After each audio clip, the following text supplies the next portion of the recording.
Halo guys, ketemu lagi sama Lukman di sini ya. Eh Kemarin mau jawab juga ya sekalian review mungkin ya. Ada yang tanya, banyak banget bahkan yang tanya. Sampai saya pribadi itu, aku pribadi ya, itu kewalahan jawabnya. Itu ada yang tanya, Bang, eh, review dong router yang Mi router 4A, router Xiaomi Mi router 4A Gigabit Edition yang buat nembak seamless WMS, terus one-nya ambil indie, terus apa namanya, di load balance. Wah, itu kan udah overkill lah ya. Ini sekalian ya, sekalian tak review gimana gitu. Tapi sebelum saya review ya, ini buat teman-teman yang nyimak, ini bakal panjang, ini panjang sekali. Jadi mohon siapin kopi sama rokok mungkin kalau doyan ya. Jadi pertama, biasa untuk OpenWRT itu ya IP-nya standar ya, 192.168.1.1. Cuman untuk sekarang password ya jelas sudah saya ganti. Setelah masuk di status ya, ini jadi kelihatan ya kalau firmware-nya itu make punya Xiaomi Mi Router 3G V2. Setahu saya kalau router yang ini itu emang nggak beredar di Indonesia ya. Lah, kenapa kok router ini begitu spesial? Pertama, kalau yang belum di modif OpenWRT aja itu emang udah, yang jelas udah dual band, yang 5 GHz protokolnya udah AC, otomatis lebih kenceng ya. Terus apakah kalau buat load balance itu bertahan lama atau ya mungkin kekuatannya kuat? Itu karena setelah tak amati lagi, ternyata RAM-nya itu 128 Mbps. RAM-nya 128, penyimpanannya 16 mega. Maaf, maksudnya RAM 128, internal 16 mega. Jadi kalau dari faktor softwarenya itu sendiri, itu ini mirip-mirip kayak seri Mikrotik Hublet AC yang dual band itu. Itu sih. Lah pertanyaannya apakah dengan kita ganti firmware ke OpenWRT terus langsung bisa load balance? Enggak juga. Karena pengalaman pribadi aku pernah modif TP-Link WR840N, tak kasih OpenWRT, ketika mau load balance atau mau nembak WMS itu prosesnya banyak banget. Dan OpenWRT itu nggak bisa seenaknya ya. Jadi kalau ganti firmware itu ya juga hati-hati juga sih.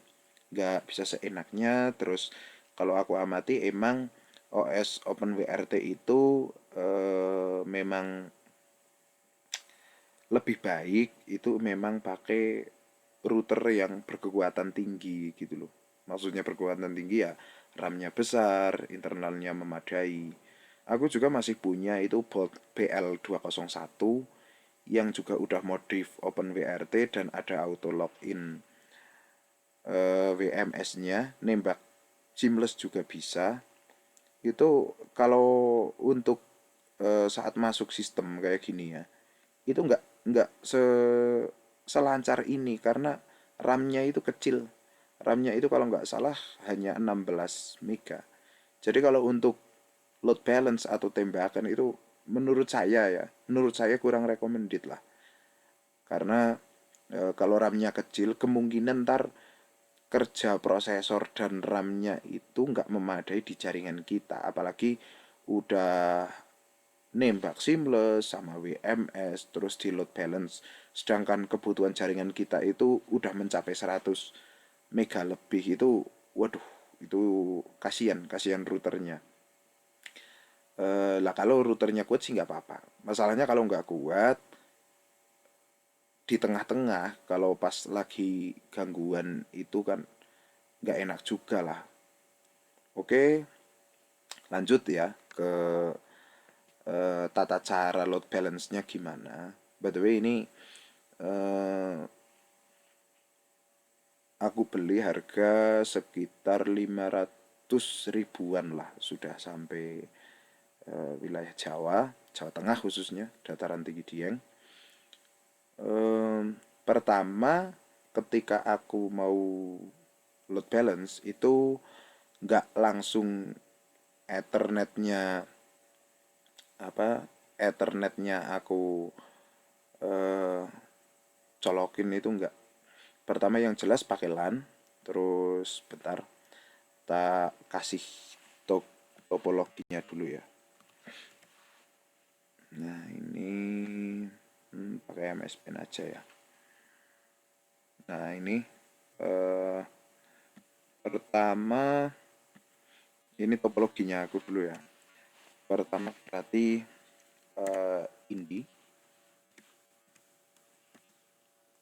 Indi 100 MB S, terus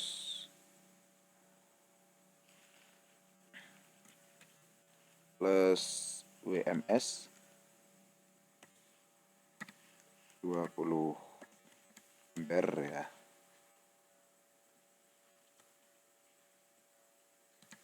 Terus ditambah lagi seamless.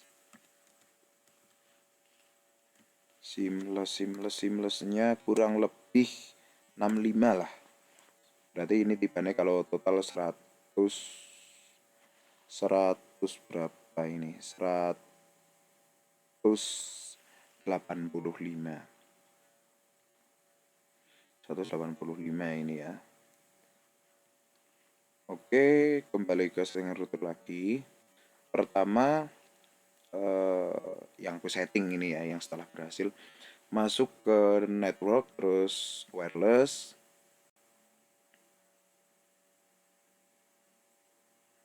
Nah, tunggu loading dulu. Oh iya, jadi di sini di register multi auto login. Ini di sini udah ada panduan dari penjualnya yang dimasukkan ke eh, firmware dari OpenWRT ini itu loh. Ini untuk apa namanya? Untuk video mengenai review awalnya ini bisa dicek di video yang lain ya. Tinggal lihat aja di channel aku. Nah ini first login, ini mungkin buat WMS ya. Nah ini udah jalan, WMS venue-nya, dongle menit, bla bla bla. Ini jalan, statusnya jalan, default MAC, status online. Nah ini yang kadang jadi pertanyaan itu ketika mau nembak apa WMS atau seamlessnya. Pertama dari WMS dulu ya. Ini aku gunain WMS-nya itu pakai frekuensi 5 GHz. Berarti ini di sini. Setelah itu kita scan. Setelah scan-nya dapat seamless, nah ini edit ya. Intinya scan terus connect lah, ntar masuk settingannya kayak gini.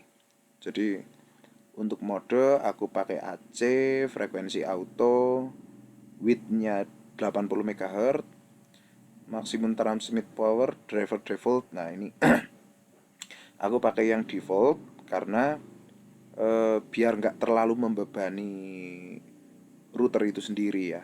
Karena setahu saya kalau router kalau udah di modif OpenWRT itu kekuatan pancarannya emang meningkat berkisar 20-30%.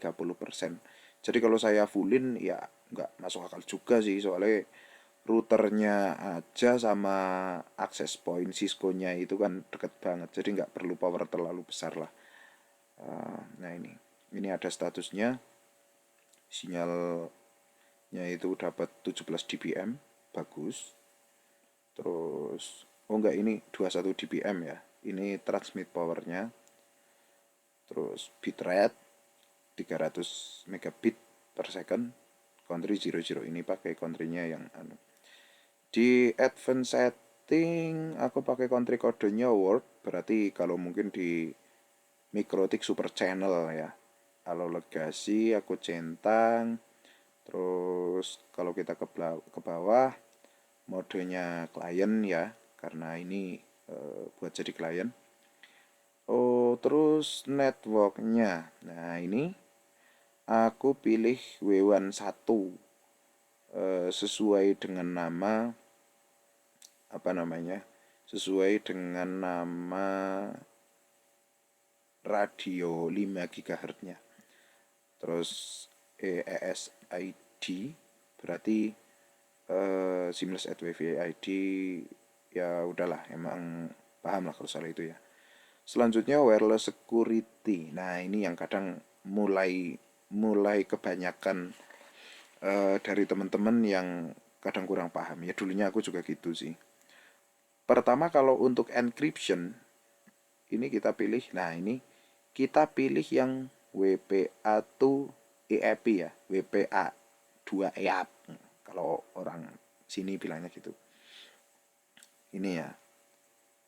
Setelah itu chippernya auto, EAP method meletot malah. EAP method kita pakai PEAP. PEAP. Setelah itu P2CS sertifikat kita kosongin aja, ke bawah. Nah, ini authentication. Nah, ini juga ada yang perlu di garis bawahi ya. Untuk versi, aku pernah ada temen yang nembak itu, untuk versi lama itu ada yang pakai EAP MCAP V2, ada juga yang pakai EAP TLS. Jadi kalau pakai MCAP V2 itu kok gagal atau nggak mau, berarti kita pakai MCAP yang TLS. Begitu juga sebaliknya. Ya tergantung ntar keadaan pas ditembak gimana sih. Identity. Nah, ini identity aku pakai akun IndiHome-ku sendiri. Terus password ya udahlah, paham lah ya. Terus setelah itu kita ke advanced setting. Nah, ini interface name ini nggak usah dinamain sih, udah cukup. Di sini nggak ada yang dirubah-rubah juga sih. Setelah itu kita save. Terus setelah save kita save and apply. Nah, setelah itu kalau udah connect, kita bisa cek di status load balancing. Nah, ini load balancing. Ini kalau, nah ini yang W1 ya. Kalau yang W1 udah jalan itu akan warnanya hijau. Berarti ini udah jalan. Setelah hijau, nah ini kan udah jalan. Berarti ini W11 seamless, W12 WMS, yang one ini yang lewat Ethernet pakai apa namanya? Pakai India. Coba kita klik detail. Tunggu. Nah, ini ada statusnya. Bisa dikatakan lock ini ya. Nah, ini uptime berapa, tracking is aktif lah ini. Nah, ini kemarin ada yang tanya, Bang, itu load balance-nya itu apakah jadi kecepatan jadi double? Kalau berdasarkan pengamatan saya itu enggak bakal double, tapi membagi beban secara merata gitu loh. Katakanlah kayak gini, kita load balance 3 ISP, masing-masing 20 20 20 dijadiin satu. Itu kalau misalnya di load balance itu nggak jadinya 60, enggak.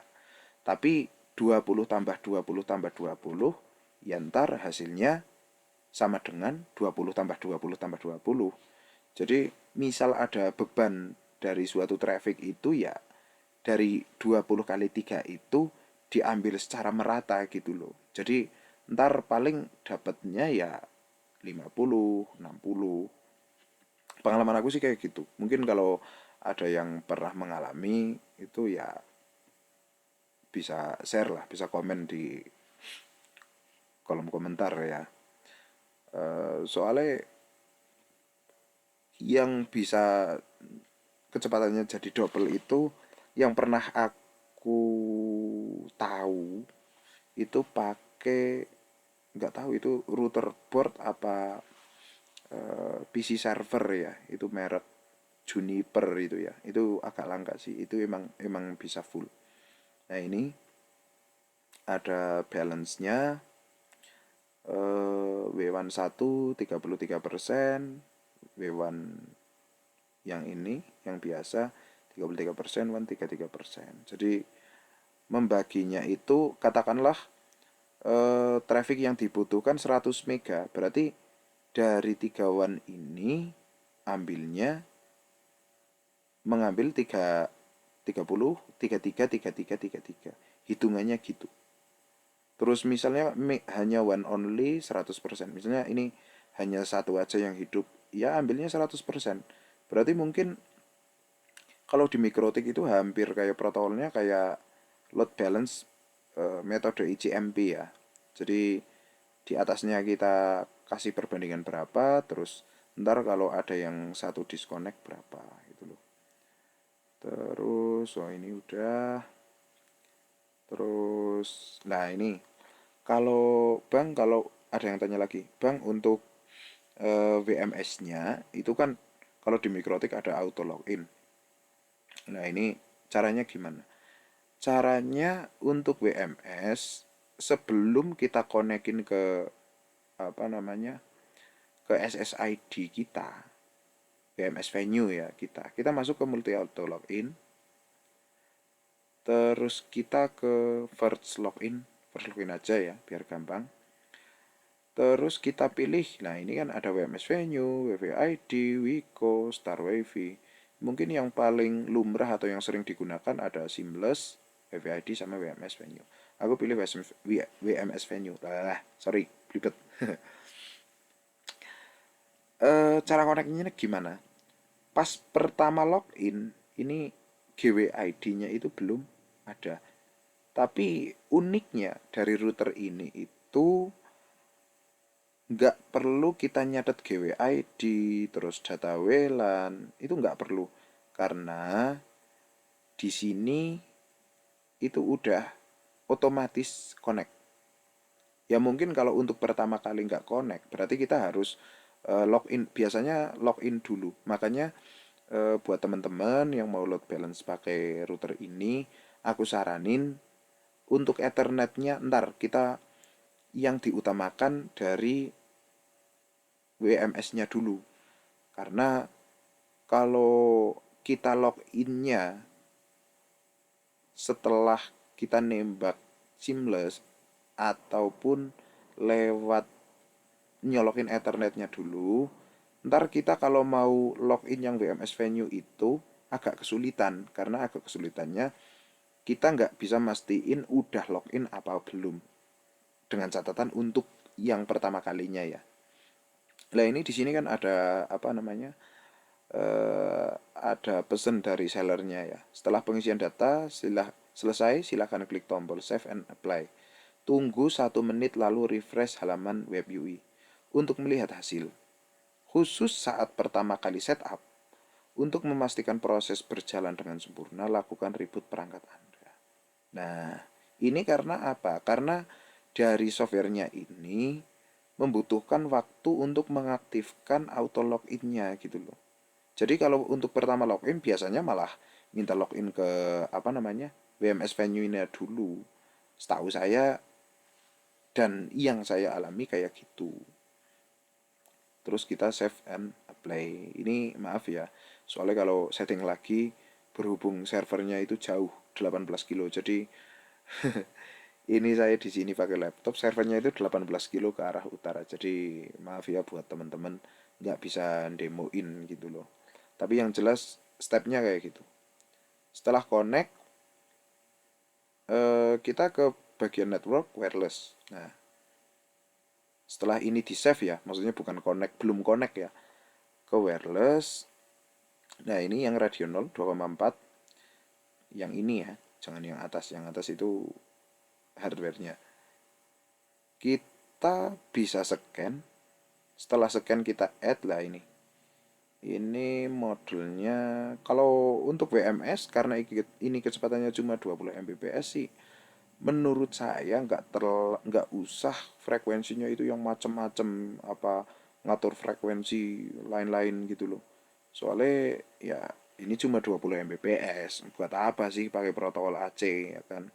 Soalnya kan kecepatannya aja nggak terlalu ngebut gitu loh. Nah, ini sama aja hampir kayak apa namanya? Hampir kayak yang WMS tadi. Untuk network ya jangan lupa kita masuk ke W1 ya, jangan ke W1 1. Untuk bentar. Nah, untuk wireless security ini non encryption ya. Karena WMS itu kan nggak ada enkripsi WPA to PSK. Nah ini WPA to PSK ini kan nggak ada. Hampir kayak hotspot berarti kan. Terus advanced setting biasa. Setelah itu kita konekin aja. Tunggu 1 menit. Kita reboot ini GPU-nya. Udah connect. Nah, setelah itu kita bisa di network, lihat di load balancing. Nah ini. Nah, kalau di sini itu settingan apa? Yang saya tahu ini ya, yang saya tahu. Kalau mungkin ada teman-teman yang lebih tahu bisa dikoreksi ya. Ini itu kalau pengamatan saya hampir mirip kayak metode ECMP. Jadi ini W1 1, tracking reliability-nya 1, one-nya 2. Jadi gini, untuk W1 1 yang kita isi seamless sama W1 yang ini itu bisa dikatakan prioritinya jadi satu. Jadi katakanlah kalau ambil bandwidth yang gede itu ya ke WMS sama seamlessnya. Sedangkan untuk apa namanya? Untuk one-nya itu malah yang ketiga. Jadi apa namanya? Yang jadi backbone atau jadi jalur utama itu ya ini WMS sama seamless. Untuk one-nya itu ya cuma buat backup ya. Ya walaupun ketika semuanya berjalan itu ini kemakan kuotanya juga sih. Itu sih. Kalau untuk edit lebih lanjut sementara ini belum berani ya. Soalnya kalau diedit lebih dalam lagi, ini kan softwarenya itu kan memang apa nggak ada garansi ya. Dari sellernya nggak ada garansi. Jadi kalau apa namanya, kalau kita ubek-ubek ntar malah jadi error, kita juga yang repot kan. Sedangkan dari sellernya itu nggak ada garansi kan. Nah itu. Ini ke interface lagi. Nah ini member, coba kita lihat member ada apa. Nah ini member metriknya. Nah ini 1M1 Nah ini 1M1, ini metriknya 12 W33. Kalau nggak salah untuk mengatur perbandingan, kalau di OpenWRT, kalau nggak salah ini di sini. Tapi untuk teorinya gimana atau rumusnya gimana lah ini yang aku belum paham. Kalau di apa namanya? Kalau di mikrotik itu kan yang mode ICMP ada di Menggel kalau nggak salah itu ya. itu kan ada metriknya, perbandingannya berapa ya. Kalau dipikir ya mirip-mirip juga sih, cuman ini rumusnya aku belum paham. Ntar tambah pelajaran lagi, tambah riset lagi.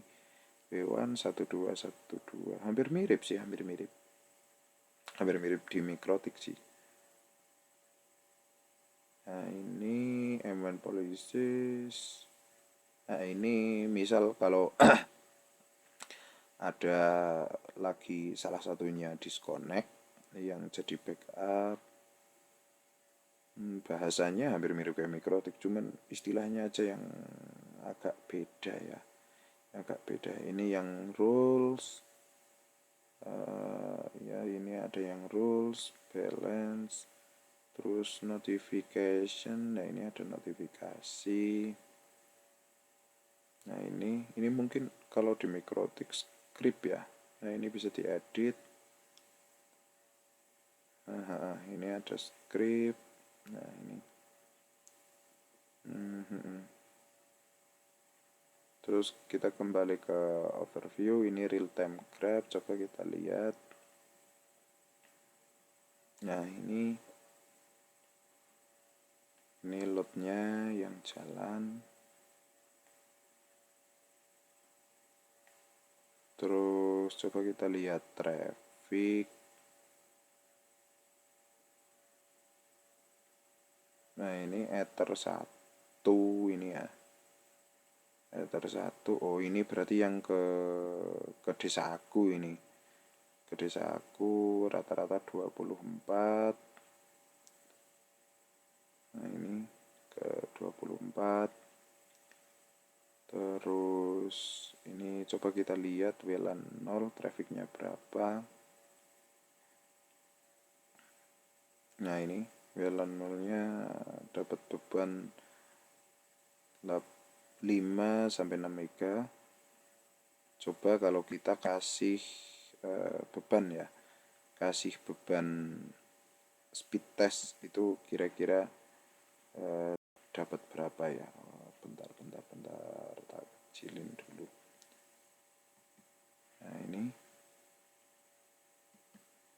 Nah ini kita kasih beban, coba kalau dari WMS-nya apakah ada peningkatan. Soalnya ini berarti 30% ya. Apakah ada beban? Nah ini ternyata bebannya naik sampai 12 mega. Berarti distribusi bebannya itu memang ya emang bisa dikatakan sama rata sih. Kalau di mikrotik yang metode ECMP itu kan kita bisa atur. Ya ini juga bisa diatur, cuman aku belum paham settingannya yang tadi di firewall-nya itu gimana. Coba kita lihat di seamless-nya dapat beban berapa. Nah ini seamless-nya, ini beban tertinggi 60 mega, berarti sesuai perkiraan. Memang seamless-nya itu pas pertama tak tes emang dapatnya sekitar 65-an. Beda tempat beda rasa ya bro. Jangan samain sama yang di channel Nur Tauhid Teknisi itu kan emang pakai LDFAC, mungkin dianya juga udah berbagai riset ya, kemungkinan bisa 100-150 lah. Aku bukan bermaksud kalau orang Jawa sini maido ya. Ini dari Bang Nur Tauhid pasti risetnya mendalam itu. Jadi ya hargai karyanya, hargai riset sama usahanya itu, karena dapat segitu itu pasti itu risetnya itu riset mendalam. Ada uji coba, ada gagal gitu loh. Coba kita kembali lagi kasih beban. Nah ini di seamless-nya ini naik sampai berapa. Coba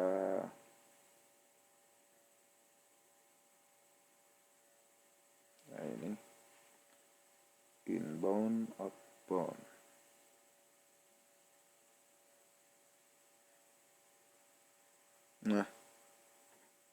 Nah ini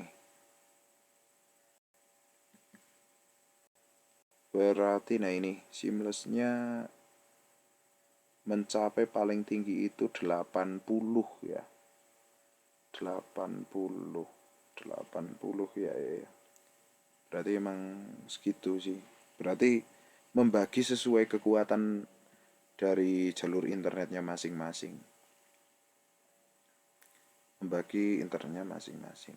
Terus ini Ether 1, terus Ether 1 ini Ether 0. Gak tahu ya ini yang Ether 0 itu yang WLAN apa gimana? Coba kita kasih beban lagi. Ini dapat berapa ini?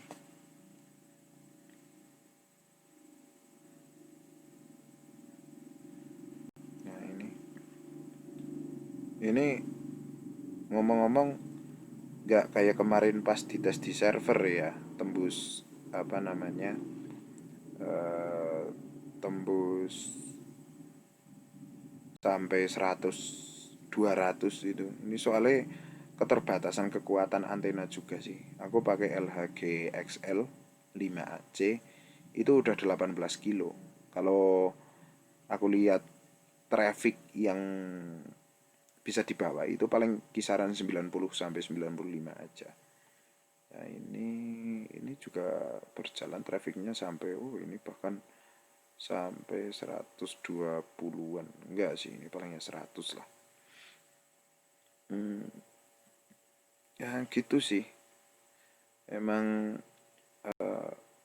untuk reviewnya kalau ditanya bang stabil apa enggak, ini sudah sekitar 3 hari stabil, stabil banget, stabil, stabil, stabil, stabil di remote mudah.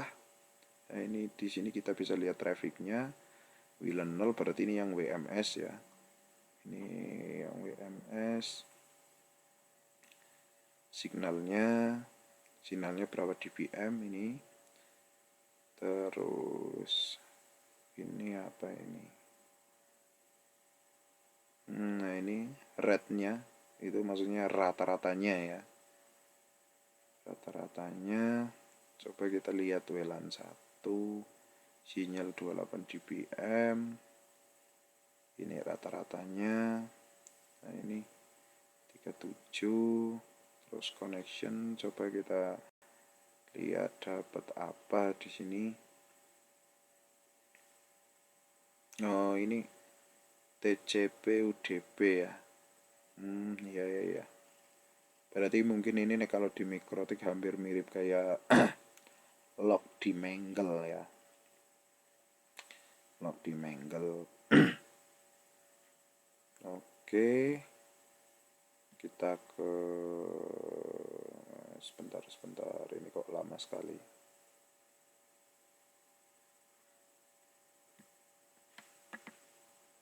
Nah ini kok lama sekali sebentar. Ini kok lama. Coba kita buka yang baru lagi. Nah ini belum buka ya. Coba kita refresh.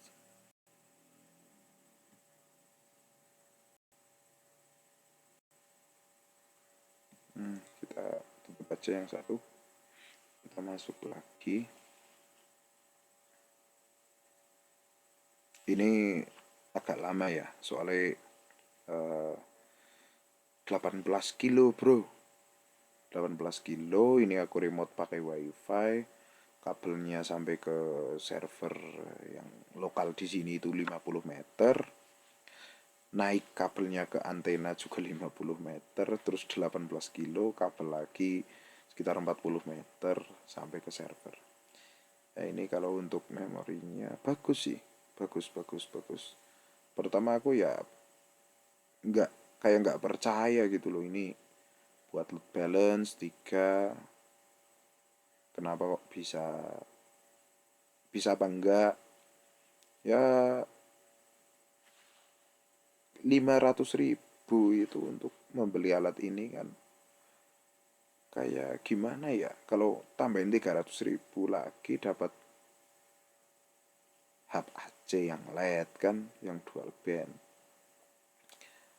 Itu sih ya lumayan lah, hemat 300 ribuan gitu loh. Nah ini udah jalan semua, berarti Indi, terus WMS, terus Seamless. Kayaknya segitu aja ya bro. Jadi semoga teman-teman, Bang Fredo Medan, terus Om Husni dari Lamongan, semoga bisa menjawab sama teman-teman di grup RT RW Net Indonesia yang nggak bisa saya sebutin satu persatu. Semoga bisa membantu kalian kalau mau konfigurasi ini. Maaf juga videonya agak lama karena ya bincang-bincang lah, ya mungkin berbacot-bacot ria. Sekian aja ya, kalau ada yang bisa ditanyain bisa ketik di kolom komentar. Klik suka jika jenengan semua emang suka dengan video ini. Dari saya cukup sekian. Thanks for watching. Matur nuwun sampun mirsani. Dan terima kasih sudah menyaksikan. Dari saya, Lukman Diolova. Selamat malam. Selamat beristirahat.